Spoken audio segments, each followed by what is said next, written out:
말씀을 증거하라고 주님이 허락하시고 또 이 자리에 선 이문주 목사입니다. 오늘 이렇게 처음 만나 뵙고요. 또 교회 안에서 함께 예배드리니까 우리가 같은 예수 그리스도 안에서 한 형제임을 깨닫고 또 느껴집니다. 또 우리 목사님이 이렇게 저의 교회를 다녀가시고 참 말씀을 잘 증거하시고 또한 놀라운 치유의 역사도 일어나서 우리 성도들이 매우 기뻤고요. 또 귀한 은혜를 함께 나눴습니다.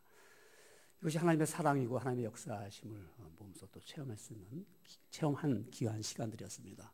그런 가운데 제가 이번 이렇게 한국도 방문하는 가운데 특별히 또 창원 성막교회에 목사님이 또 저를 불러주셔서 정말 감사했고요. 또 한편 마음으로는 또 여러분들을 이렇게 만날 수 있다는 귀한 시간 가진 것도 얼마나 저는 마음 또 깊이 감사하면서 기쁘게 생각했습니다. 야, 이런 또 기회에 창원도 와서 보고 또 귀한 목사님의 사역하는 가운데 아름다운 일들을 보게 되겠구나 하는 기대감이 왔습니다. 그 기대가 전혀 틀리지 않겠죠. 오늘 처음 뵙지만 또 이따 다음 시간 또 있으니까는 우리가 함께 주 안에서 아름다운 교제를 나누기를 원합니다.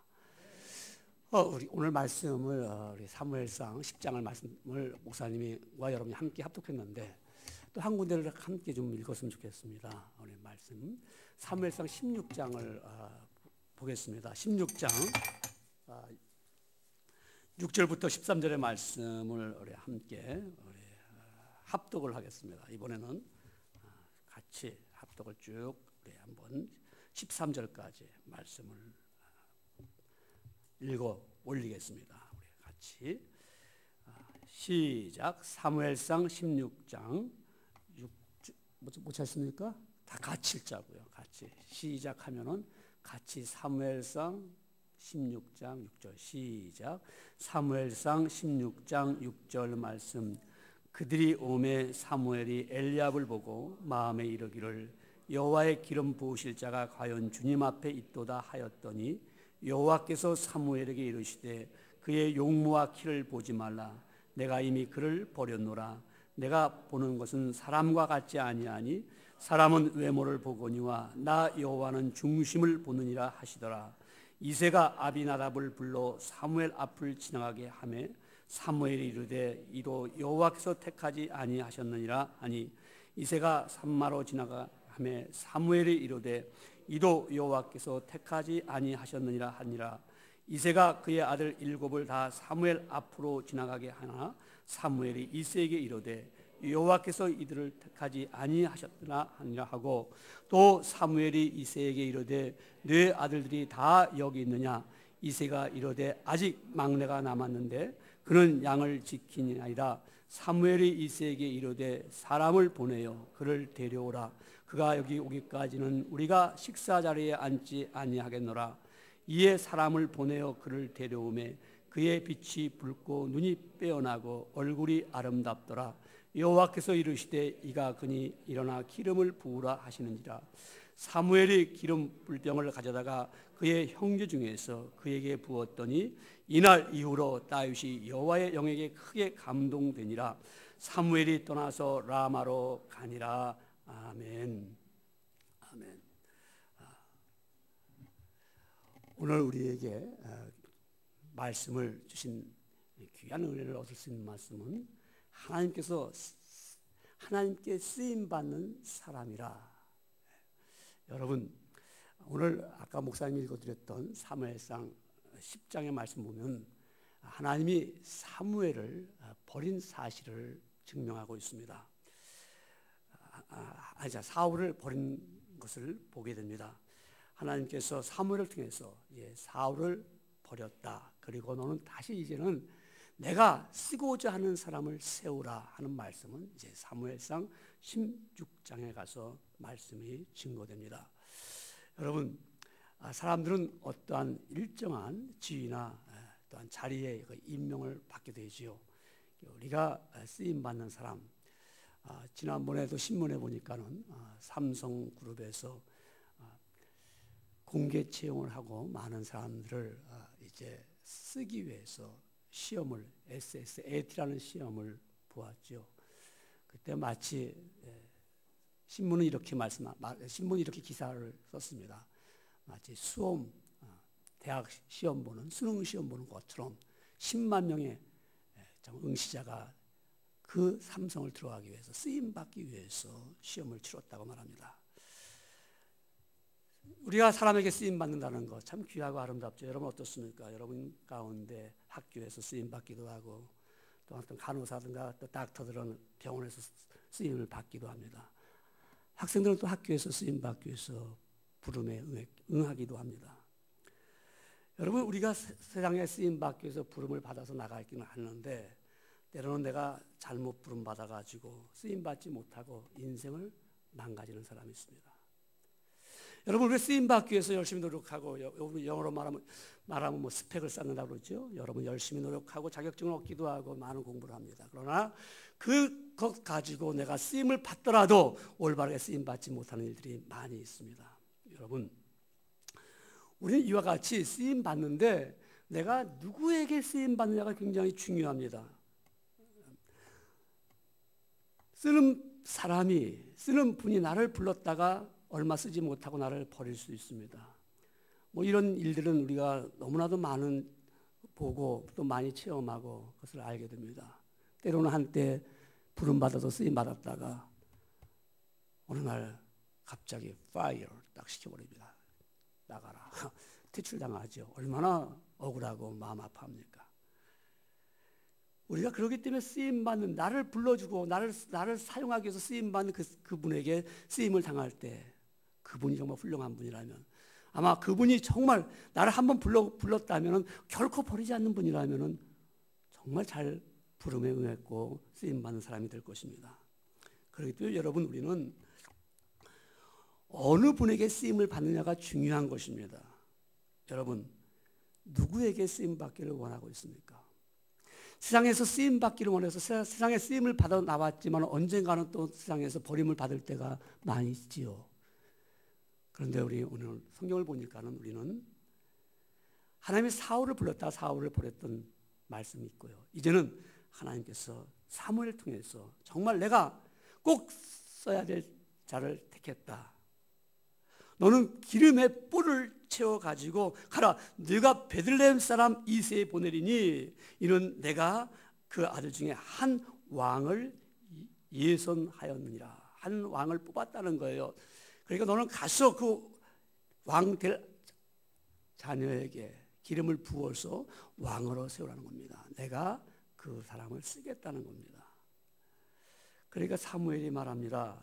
이러한 사실을 사울이 알면 지금 현재 사울 왕이 알면 곧 다른 왕을 세운다고 그 소식을 알게 되면 나를 죽일 거 아닙니까? 하고 사무엘이 그렇게 하나님께 말씀했더니 하나님께서 말씀하기를 너 암송아지를 끌고 가서 내게 하나님께 제사 드린다고 말하라. 그리고 이새의 가족을 초청해라.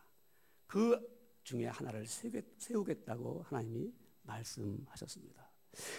사무엘은 그 사실을 믿고 듣고 이제 이새의 가족을 베들레헴에 가서 이새의 가족들을 불러냈습니다. 그리고 그 이새의 아들들에게 하나씩 하나님이 누구에게 왕을 세우고자 하는 이 뿔에 담긴 기름을 부으라고 하는가라고 그 메시지를 듣고자 원했습니다. 그런데 7 아들 가운데 한 명도 하나님께서 이 자다 가르쳐 주지 않았습니다. 그래 묻습니다. 당신 아들 중에 다른 아들 없습니까? 그랬더니 한 아들 하나 있는데 지금 저 들에서 양을 치고 있습니다. 하나님은 그 전에 사무엘에게 말하기를 뭐라고 말씀했냐면요. 오늘 사무엘상 16장 7절에 말씀하기를 여호와께서 사무엘에게 이르시되 그의 용모와 키를 보지 말라. 내가 이미 그를 버렸노라. 누구요? 사울을 버렸노라. 사울은 키도 크잖아요. 용모가 굉장히 좋습니다. 그런데 하나님께서 용모를 보지 아니하고 뭐 키 크고 잘생긴 거 보지 아니하고 내가 하나님 말씀하기를 보는 것은 사람과 같지 아니하니 사람은 외모를 보거니와 나 여호와는 중심을 보느니라. 하나님은 중심을 보신다는 거예요. 사람은 외모를 보잖아요. 우리 외모는 겉옷을 보면 참 좋아하잖아요. 그래서 사람은 외모를 잘 꾸미기 위해서 공부도 많이 합니다. 좋잖아요. 누가 보면 그래도 뭐 명함에 그래도 외모가 나오니까는. 그래서 나를 그래도 알려줘야 그 나를 쓰고자 하는 사람들이 볼 때는 아, 저 사람은 과연 실력도 있고 인격도 있고 또 참으로 여러 가지 훌륭하고 나면 훨씬 더 빨리 픽업되잖아요. 뽑힘을 받을 수 있잖아요. 그런데 하나님은 사람을 외모로 보지 아니하시고 중심을 보신다는 거예요. 희망 있잖아요. 여러분 어떻습니까? 아, 나는 외모가 괜찮아. 그래서 그냥 한국에는 다른 것도 많이 발전했지만은 성형수술이 굉장히 발전했다고 그래요. 제가 살고 있는 미국에서는 웬만해서 성형수술 잘 안 합니다. 뭐 사고가 났다가 뭐 그러면은 그 얼굴을 좀 제대로 갖추기 위해서 성형수술하지만 돈 들여가면서 뭐 잘 그렇게 할 수 있는 형편들이 안 되니까 잘 하지 않아요. 가꾸는 거 좋죠. 가꿔야 되겠죠. 그래서 이왕이면 가꿔야죠, 여러분. 좋습니다. 왜? 보시기에 좋은 거 좋잖아요. 하나님도 태초에 하나님이 천지를 창조하시니라 땅이 혼돈하고 공허하며 하나님의 실은 흑암에 운행하시니라 하나님이 가라사대 빛이 있으라 하시며 빛이 있었고 하나님이 보시기에 좋았더라. 보시기에 좋은 거예요, 하나님도요. 우리 교회 나올 때 내 모습 이대로 나온다고. 내 모습 이대로 주 받으옵소서 하면서 그냥 자담하고 일어나는 모습 갖고 나오면 안 되겠지, 그죠? 모습을 갖고서 성의를 보여야 될까요? 성의를. 하나님은 그래서 중심을 보신다는 것은 무엇일까요? 하나님 외모를 보지 않는다고 해서 내 모습 그대로 그냥 내 생긴 대로 나오는 것이 아니라 하나님은 그걸 보신 그런 외모가 아니라 우리가 외모를 가꾸어야겠죠. 내 모습 가지고 내가 어떤 모습을 가지고 있느냐. 하나님은 외모를 보지 않냐지만 그 중심을 보는 거예요. 외모가 좀 부족하더라도 그 중심이 됐다면 그 중심이 밖으로 나오게 되어 있습니다. 여러분, 우리는 얼굴이 있어요. 얼굴이 뭡니까? 얼굴, 하는 것은 뭐죠? 정신이지요. faith. 아까 우리의 표면. 내 정신이 내가 갖고 있는 얼이 밖으로 나올 때 그 얼굴의 모습이 보이는 거예요. 그렇기 때문에 그게 외모인데 그 외모가 어떠냐? 내 마음에 가득 찬 더러움과 미움과 시기와 질투와 모든 것을 갖고 있으면 내 얼굴 자체가 그 외모가 아름답지 못합니다. 그런데 그 모습 가지고 하나님은 외모를 보지 아니하시니까 내 중심을 보신다고 하시는 이미 already 주께서 중심을 보셨는데 너는 아니야. 하나님께 쓰임 받기 원합니까? 나는 짭이 없어. 나는 일이 없어. 아무도 나를 안 불러줘. 괜찮아요. 누가 불러주면 되죠? 위에서 불러주면 돼요. 위에서 내가 너 쓰겠다고 하면 단 하루아침에 아니 어쩌면은 그 사람의 모든 삶 속에 다시 한번 업그레이드 올라갈 수도 있고요. 또 업사이드 다운 뒤집어질 수도 있어요. 무엇을 원하십니까? 내 마음의 중심이 하나님 말씀하기로 오늘 말씀하기 나는 사람이 보는 것 같지 아니하니 사람은 외모를 보거니와 나 여호와는 중심을 보시느니라. 다윗이 어떤 중심이 있을까요? 마음의 중심은 하나님께 있어야 합니다. 오늘 우리는 아직 다윗이 소개되지 않았죠. 7 형제가 다 지나갔지만 아직 마지막 아들 8번째 지금 여기 나타나지 않았지만은 하나님은 사무엘에게 말합니다. 말씀합니다. 나는 사람을 외모로 보지 않는다. 너는 지금 외모를 보고 판단하는데 나는 마음의 중심을 보신다. 그러면 그 중심, 다윗은 중심이 무슨 중심입니까? 그 중심은 하나님께 있는 겁니다. 내 마음의 중심은. 다윗이 이런 고백했죠. 여러분이 잘 아는 10편 18편 1절에 말씀하기를 나의 힘이 되신 여호와여 내가 주를 사랑하나이다. 여러분 사랑합니까? 사랑하세요? 하나님이 다윗을 쓸 수 있었던 것은 뭐냐면 바로 나의 힘이 되신 여호와여 중심에 나의 힘이 되신 여호와여 내 힘대로 될 수 없습니다. 내가 갖고 있는 능력도 될 수 없습니다. 내가 갖고 있는 지력도 쓸 수 없습니다. 오직 당신의 파워 오브 갓 당신의 힘이 나에게 오시면 됩니다. 우리 살아가면서 우리 속담에 10길 물속을 알아도 한 길 사람 속은 모른다고 그랬습니다.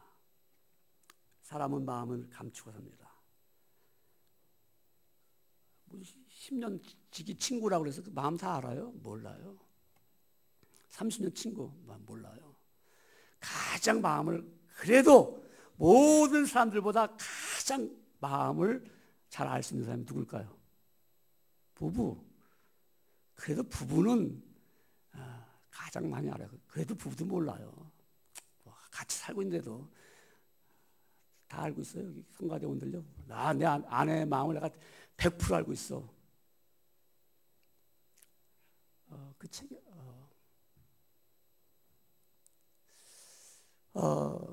이런 책에 나온 걸, 요새 나온 베스트셀러에서 나온 책을 제가 읽은 가운데 1950년도까지 50년도까지 우리 남자들이 여자 마음을 몰랐어요. 그냥 큰면하게 일하면 되는 거야. 열심히 일하면 되는 거야. 가정만 지키면 되는 거야. 그래서 아내들이 많이 고생했다고 그러더라고요.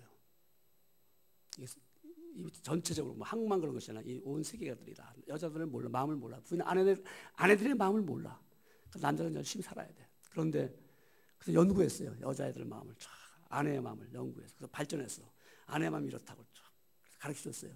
그랬더니 어떤 현상이 일어나는 거 하면은 남자가 남자답지를 못해요. 남자들이 막 나긋나긋해져서 막 남자들이 막 여자의 마음을 알고서 나긋나긋해지고 부드러워지다 보니까 온유하다 보니까 남자들이 전에처럼 세계를 한번 더 뒤집어 보겠다. 한번 용기를 가지고 한번 해보겠다. 이런 마음들이 요새 남자들이 없다는 거예요.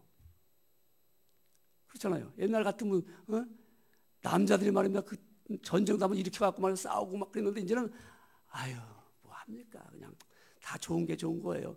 그래서 야성을 잃어버린 남성들. 이게 1970년대부터 일어나는 현상입니다. 여러분, 우리 사람의 속은 모릅니다. 같이 부부도 몰라요. 그런데 누가 아시죠? God knows your mind. 너의 마음을 아시는 하나님. 어떻게 알고 계십니까? 성경은 이렇게 말씀하고 있습니다. 히브리서 4장 12절에 하나님의 말씀은 살아있고 운동력이 있어 좌우에 나선 어떤 것보다 예리하여 혼과 영과 관절과 골수를 찔러 쪼개기까지 하며 또 마음의 생각과 뜻을 살피시는 감찰하시나니 숨길 수 없는 우리의 마음. 내가 하나님 아버지 앞에서 내가 정직한 척해도 이미 내 마음을 아시는 주님, 너는 아니야. 그러나 비록 가진 거 없고 보잘것없는 무능한 것 같은데 주여 내가 당신을 사랑하나이다. 내 마음 아시죠? 그럴 때 주님이 안다. 내가 너 마음 안다. 내가 너 쓰겠다. 오늘 우리 성도들 가운데 난 나이도 많고요. 나는 가진 것도 없고요. 나는 아무것도 할 일이 없어요. 괜찮아요. 이것만 있으면 돼요. 나 하나님 사랑해요. 나 하나님 사랑해요. 아시지요? 사랑의 모습, 내가 하나님을 사랑하는 모습을 어떻게 보일 수가 있겠습니까? 여러분, 내가 하나님을 사랑하는 마음은 내가 세상 것의 욕심을 버리고 나서 보면 하나님을 사랑하는 모습이 보입니다. 근데 하나님을 사랑한다고 하면서 내가 세상 것에 대한 욕심을 갖기 시작하면 하나님이 안 보여요. 어느 순간에 하나님을 놓쳐버려요. 아브라함이 지나가는 나그네를 대접했다가 그 나그네로부터 귀한 메시지를 듣죠. 너가 아들을 낳을 것이다. 자녀를 얻을 것이다. 그럴 때 사라가 웃었어요. 그러니까 사라 어디 있냐고 물어봤더니 저 텐트 뒤에 있습니다.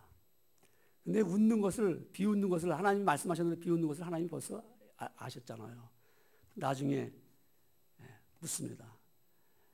여호와께서 아브라함에게 이르시되 사라가 왜 웃으며 이르기를 내가 늙었거늘 어떻게 아들을 낳으려 하느냐.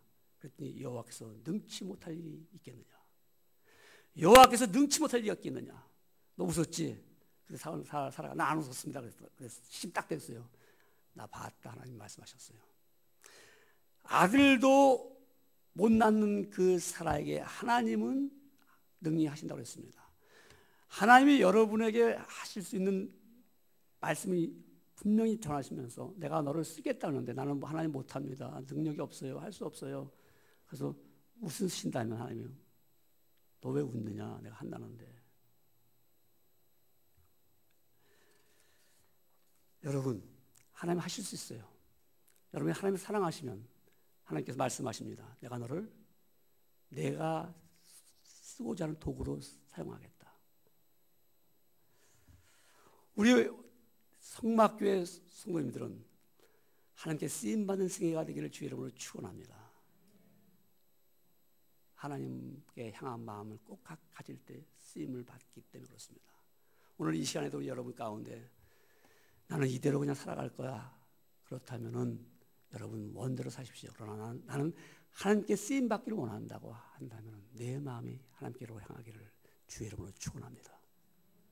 더 나아가서 두 번째 보면은 7째 가운데 아무도 하나님께서 허락하지 않았는데 마지막 아들 다윗이 양을 치고 있다는 메시지를 듣습니다. 그러면 사람을 보내서 데려오라고 말합니다.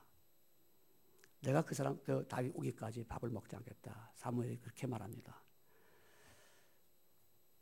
하나님께서 다윗을 보면서 뭐라고 말씀하냐면 사도행전 13장 12절에 보면 같은 메시지입니다만 다윗을 왕으로 세우시고 증거하여 가라사대 내가 이세 아들 다윗을 만나니 내 마음에 합한 사람이라 내 뜻을 다 이루게 하시리라 말씀하셨습니다. 다윗을 만나니 내 마음에 합하다. 이 합하다는 말은 내 마음에 든다는 거예요. 하나님 마음에 들었습니다. 다윗이 어떻게 들었을까요?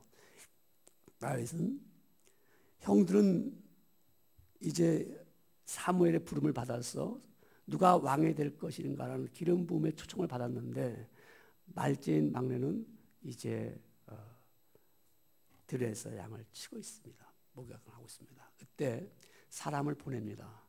만일 다윗이 내가 여기 와서 나는 형들은 다 갔는데 나는 지금 여기서 양을 치고 있느냐 하고 그 자리를 떠났더라면 사람을 보내서 불러서 너를 사무엘 선지자 부른다고 했을 때 초청을 받을 수가 없잖아요. 그런데 그건 아랑곳하지 않고 그 자리에서 양을 쳤다는 것입니다. 그 자리를 지켰다는 거죠. 우리 여러분 하나님께 쓰임받을 수 있는 사람은 어떤 사람이냐? 자리를 지킬 수 있는 사람입니다. 내가 지금 형편이 별로 안 좋더라도 내 믿음 내가 지키리라 하는 주의 말씀 가지고 지킬 수 있는 사람. 우리가 믿음의 생활을 하다 보면은 어렵고 힘든 일이 왜 없겠습니까? 때로는 내 뜻대로 되지 않을 때 이렇게 한번 옮겨볼까? 한번 이렇게 해볼까? 우리가 여러 가지 생각을 가질 수 있습니다만은 아니야. 나는 내 자리를 지킬 거야. 그때를 기다리면서 우리가 믿음의 생활을 하는 가운데 이 자리를 지킬 수 있는 사람 자기 마음을 지킬 수 있기 때문에 그렇습니다. 우리 마음이 떠나버리면 우리 몸도 그때부터 어떻게 해요? 지키지를 못해요. 그래서 우리가 흔들리는 겁니다. 하나님께서 쓰임을 주려고 저 사람 부르려고 하는데 이 사람이 그 자리를 지키지 않냐고 마음이 들떠 있어가지고 그야말로 이것저것 생각하면서 어쩌면 그럴 수도 있어요. 교회도 그렇더라고요. 제가 목사하는 가운데 제가 섬기는 교회에서 열심히 섬기면서 지금 어렵고 힘들더라도 섬기던 사람들은 결국에는 아버지 앞에 쓰임을 아름답게 쓰임을 받습니다. 그런데 이게 여기 아닌가? 다른 교회 가볼까? 다르게 믿어볼까? 이런 사람들은 쓰임을 받지 못하고 결국은 교회도 떠나고 자기도 위치도 떠나서 아름답지 못한 일을 당하는 것을 보게 됩니다. 하나님께 쓰임 받기를 원한다면 나는 내 마음을 여기서 지킬 것이다. 여러분 마음이 갈라져 보세요. 이 사람은 마음이 갈라지면 허무가 오고요. 실망이 오고 낙심하게 되지 않습니까? 여러분이 아는 이야기인지 모르겠어요. 독일의 대부었던 카운센이라는 사람이 있어요. 카운센. 이분은 콘도가 자그만치 15,000개의 콘도를 갖고 있습니다. 수십 개의 빌딩을 소유했던 사람입니다. 그 재산이 자그마치 4억 4천만 달러가 됩니다. 그런데 그 많은 돈과 그 많은 재산을 가지고도요, 이 사람이 자기를 생명 하나 유지 못하고 생애를 자기 스스로 끊었습니다. 자살했습니다. 자살한 이유가 뭐냐고 물었더니 알 수 없는데 치칙하기를 이 사람이 엄청나게 스트레스 받았다. 스트레스 너무나도 프레셔를 받아 억압을 받아가지고 이 사람이 스스로 목숨을 끊었던 이유는 재산 관리를 할 수가 없었어요. 너무 많은 이 재산을 어떻게 관리해야 될지 도대체 감을 못 잡아서 너무 힘들어서 그만 이 사람이 자살해버리고 말았습니다. 자기 마음을 못 지켰기 때문에 그렇습니다. 자기가 있어야 할 곳에 지키지 못했기 때문에 그렇습니다. 여러분, 우리는 믿음의 사람들은 자기 자리를 꼭 지켜야 됩니다. 하나님께서 아담과 하와를 창조하시고 그들에게 복을 주시면서 그들에게 너희가 누리며 행복하라고 주께서 말씀하셨습니다. 그러나 그들은 그걸 지키지 못했습니다. 선악을 알게 하는 과일을 따먹음으로 말미암아 불순종하고 불신앙이 들어오므로 죄가 들어오니까는 그만 거기서 떠날 수밖에 없습니다. 자기 자리를 지킨다는 거, 여러분, 베드로가 밤새도록 고기를 잡았습니다. 그러나 한 마리도 못 잡았다고 그러죠. 누가복음 5장에 보니까는. 그래서 그날도 그가 쓸쓸하게 아침에 해변가에서 그물을 씻고 있습니다. 그럴 때 예수님을 만납니다. 아마 베드로가 밤새도록 고기를 잡았을 때 육신도 지쳤고요, 마음도 지쳤고 이제는 내가 더 이상 고기를 잡을 수가 없겠구나 하고 실망감에 빠졌더라면 그물을 씻겠습니까? 그물을 씻는다는 것은 그날 밤에 또 고기를 잡고자 하는 마음이거든요. 그런데 그날 밤에 고기를 잡아야 되는데 나 더 이상 하기 싫어. 그리고 그물 이따 씻지. 오늘 너무 피곤해. 그리고 아마 이른 아침에 포기하고 집에 들어갔다면 예수님을 만나지 못했을 것입니다. 그럼 쓰임받지 못했을 거예요. 그런데 그물을 씻고 있을 때 예수님이 오셔가지고 배를 좀 띄워라. 타고서 배를 띄우고 나서 말씀을 전하시고 말씀 후에 내가 깊은 데로 들어가서 그물을 내리쳐라고 그랬어요. 말씀을 듣다가 깨달았어요.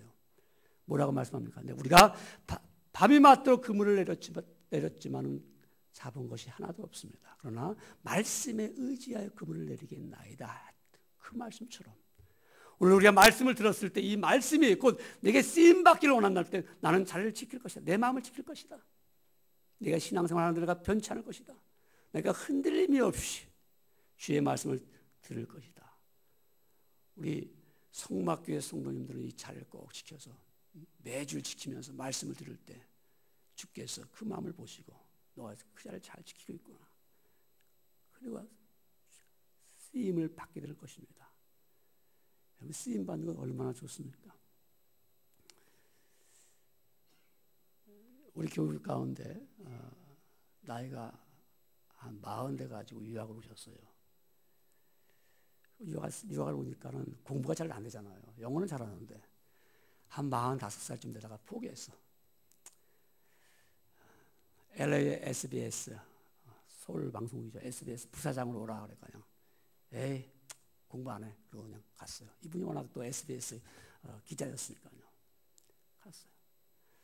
가서 한 3년간 이제 부사장을 하는데 학교에서 당신 마지막 이 공부 끝나지 않으면 캔디데이트 후보, 닥터 후보 이제 끝납니다. 마지막입니다. 경고니까는 저한테 전화 왔어요. 목사님 어떻게 할까요? 내가 이제 나이가 벌써 48인데 공부하기도 힘들고요. 통계학을 어떻게 공부합니까? 뭐라고 그랬을까요? 하나님 사랑하십니까? 하나님 쓰실 겁니다. 하나님께 돌아오십시오. 다시 학교로 오십시오. 통계학을 어떻게 해요? 걱정하지 마십시오. 여기 통계학 전공자들 또 후보들이 있으니까 그 PhD 닥터 후보들이 있으니까 그 사람들한테 공부 배우십시오. 3년 만에 다시 왔어요. 48살에 와가지고 이제 통계학을 모르니까 다 잃어버렸으니까 통계학 전공자 불러다가 배우고 이렇게 배워서 배워가지고 가까스로 어떻게 해갖고 닥터 디그리를 받았어요. 저희가 있는 대학은 시시한 대학이 아닙니다. 유니버시티 오브 매사추세츠, 매사추세츠 주립대학입니다. 뭐 여기 삼성에 사장했던, 회장했던 사람들 다 거기서 그 대학에서 전자 공부하고 했던 출신들인데요. 그래 이분이 공부했어요. 50에 학위를 받았어요. 교수 불러줄까요? 한국에서? 50 먹고. 그런데 희망이 없는 것 같은데 교수 채용 공고도 냈어요. 교수 채용 공고. 그 가운데 학위 받고서 2년 동안 엄청 어렵죠. 뭐 어려웠죠. 뭐 시간 강사 미국 대학 가서 해봐야 뭐 돈 몇 푼 받습니까? 그러니까 음식 좀 해본다고 뛰었다가 근데 마침 대구에 있는 계명대학에서 교수 초청 딱 났을 때 어플라이 했어요. 그걸로 달려왔어요. 한국에 왔어요. 인터뷰했어요. 채용됐어요. 지금 잘 있어요. 계명대학에. 이 사람 너무 훌륭해. SBS 기자였어. 너무 똑똑해. 보니까 이 화려하니까. 하나님이 그를 정말 어려운 가운데 불러내서 쓰였어요. 하나님이 이와 같이 내가 그 자리를 지킬 때 마음이 편치 않고 내가 주님을 사랑하는 그 마음 속에서 내 자리를 지킬 때 지금 내가 right now, right here 여기서 내가 어떤 데 움직이는 것이 아니라 어쩌면 여러분이 하고 있는 직책에서 직장에서 여러분 나는 정말 이 잡이 이거 나는 못할 잡이야. 물론 그럴 수 있습니다. 그러나 keep going 하십시오. 하나님을 사랑한다면 하나님 반드시 들어 사용하실 것입니다. 하나님은 여러분 이 다윗을 갖다 이와 같이 그 자리를 지켰을 때 하나님 그를 불러서 기름을 부어서 세웠습니다. 그리고 바로 왕을 세웠습니까? 바로 왕이 안 됐습니다. 7년 6개월 지난 후에 다윗이 왕이 됩니다. 기름 부음 받은 지 7년 6개월 후에 다시 야베스 사람들로부터 다시 유다 족속들이 그를 왕으로 삼습니다. 7년 6개월 뭐 했어요? 준비했어요. 하나님께 쓰임받는 사람은 반드시 준비를 시킵니다. 오늘 여러분 내가 비록 나는 보잘것 없을지라도 하나님 반드시 나를 쓰실 것이다라고 믿는 믿음이 있다면 여러분을 준비시킬 것입니다. 잘 알잖아요. 우리 바울을 하나님께서 준비시켰다가 이방인의 사도로 세우셨고요. 바울이 얼마나 많은 공부를 했고요. 더 나아가서 바울은 뭐 잘했죠? 바울은 이중언어를 잘했습니다. 헬라어와 그다음 히브리어를 잘했잖아요. 로마 시민권을 갖고 있으니까 헬라 사람들 앞에서 헬라 말을 하니까요. 깜짝 놀랐어요. 유대인들이 바울을 붙잡아서 로마 군인들에게 백부장에게 천부장에게 고소하고 이를 갖다가 때리고 그럴 때 너가 로마 사람을 때릴 수 있느냐? 너가 로마 사람이냐? 놀라잖아요. 난 로마 시민권 난 갖고 있다. 내가 또 헬라어 말을 한다. 얼마나 놀랐습니까? 하나님께서 바울을 준비시켰어요. 오늘 우리 이 성막교회 성도들을 하나님께서 준비시키고 있는 과정 속에 있는 분들이 많을 것입니다. 준비하십시오. 하나님 반드시 쓰실 것입니다. 다윗을 7년 6개월 동안 준비시켰던 것처럼 어쩌면 여러분들은 5년, 3년, 4년 동안 준비시킬 것입니다. 준비시켜서 쓰임받을 때 무엇하라고요? 하나님께서 여러분을 통해서 세상을 밝히 보여주라고요. 여러분이 하나님께 쓰임받을 때 정말 성 프란시스가 고백했던 것처럼 여러분이 가는 곳에 다툼이 있는 곳에는 용서가 있고요. 어두움이 있는 곳에는 정말 밝음이 있고 광명이 있고 슬픔이 있는 곳에는 기쁨을 심게 해달라는 그 간절한 간구의 기도 소리처럼 쓰임받은 여러분들은 우리 이 지역을 밝히 비춰야 됩니다. 성막교회가 왜 있어야 됩니까? 왜 존재해야 됩니까? 이 어두운 이 창원 전기불이 많아서 밝고 그야말로 이 스포츠 공원이 있어가지고 그냥 어두울 때도 그냥 라이트가 쫙 비춰가지고 밝게 축구도 할 수 있습니다만은 우리의 심령들은 점점 어두워지고 있습니다. 주께서 여러분을 보내시고 있습니다. 가라. 이 창원을 밝게 하라. 아니면 어쩌면 이 지역을 또한 이 영남을 밝게 하라. 거기에 쓰임받고 싶지 않아요? 여러분, 정말 쓰임받는 사람은 귀한 분들 아닙니까? 나라의 군인은 전쟁이 일어나면 쓰기 위하여 날마다 준비시키기 위해 훈련을 시키는 것입니다. 모든 사람들은 나라가 부르면 나가야 됩니다. 그러나 나라에서도 나이가 들면 더 이상 쓰임을 받을 수가 없습니다. 군대뿐만 아니라 세상의 법칙이 이와 같습니다. 세상의 법칙은 쓸모없는 사람은 더 이상 쓰지 않습니다. 그러나 하나님은 누구라도 받은 은혜에 감사하여 하나님을 사랑하는 그 중심인 심령에 불붙는 특심이 있다면 숨질 때까지 쓰십니다. 하나님께 쓰임을 받는 사람은 하나님을 사랑하는 중심이 되어야겠죠. 그래서 자기를 지켜야 돼요. 흔들리지 마십시오. 견고하십시오. 어떠한 바람이 불어도 주변의 사람들 보고 흔들리지 말고 나는 내 믿음 지키라. 세상 풍조는 나날이 갈리어도 나는 내 믿음 지키리니 인생 살다가 죽음이 꿈 같으나 나는 내 믿음 지키리라. 말씀을 듣고 지키십시오. 반드시 쓰임을 받습니다. 나이와 상관없습니다. 외모와 상관없습니다. 여러분의 집안의 백그라운드, 여러분의 족보와 여러분의 누구의 부모냐와 상관이 없습니다. 내가 하나님을 얼마나 사랑하는지, 그리고 내가 정말 내 마음을 믿음 가운데 꼭 지키고 있는지, 내가 이전을 지킬 것이다. 나는 이 교회에서 내가 주의 복음을 듣고 나는 반드시 쓰임받는 생애가 될 것이다 라고 고백한다면 하나님은 준비시킬 것입니다. 때로는 준비하는 과정에서 힘들고 어려울지라도 낙심하십시오. 다윗은 7년 6개월이었습니다. 여러분은 그보다 더 짧은 시간 내에 부름을 받게 될 것입니다. 기도하겠습니다. 하나님 아버지 감사합니다. 오늘